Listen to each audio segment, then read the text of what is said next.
আমাদের এই সকল সোসাইটিতে একটা খুব সুন্দর বাহানা আছে, সেটা হচ্ছে আমি ড্রিঙ্ক করেছিলাম। ওই জন্য ড্রিঙ্ক করে আমি সঠিকভাবে বাড়িতে ফিরে মা বাবার ওপরে মেজাজ দেখাচ্ছি, কখনো কখনো মা বাবার গায়ে হাত তুলে ফেলছি, কখনো নিচে স্ত্রীর গায়ে হাত তুলছি, তাই না? আবার ড্রিঙ্ক করে যে কোনো মেয়ের সাথে কোনো পার্টিতে কোনো পুজো মণ্ডপে যদি আমি অসভ্যতামি করি, আমার বাহানা থাকছে আমি তো সুস্থ ছিলাম না।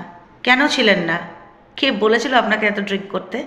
আচ্ছা, আপনি ড্রিঙ্ক করে মা বাবার সাথে গিয়ে ম্যাক্সিমাম মা বাবার সাথে অশান্তি করেন বা গায়ে হাত তোলেন।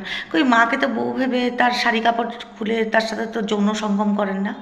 কোনো বাড়িতে দিদি বা বোন থাকলে তাদের জামা কাপড় টেনে ছিঁড়ে ফেলেন না তো। তাহলে তো আপনি তো অসুস্থ নন, আপনি তো শেয়ানা জিনিস। ঠিক আছে? অ্যাকচুয়ালি আপনার এটা মানসিক অসুখ, এটার মধ্যে থাকে আপনার বিকৃত কাম। এগুলোর ট্রিটমেন্ট করুন, এগুলোর মধ্যে লজ্জা কিছু নেই, এগুলোর ট্রিটমেন্ট করান ডাক্তারের কাছে আর নিজেকে সুস্থ করে তুলুন।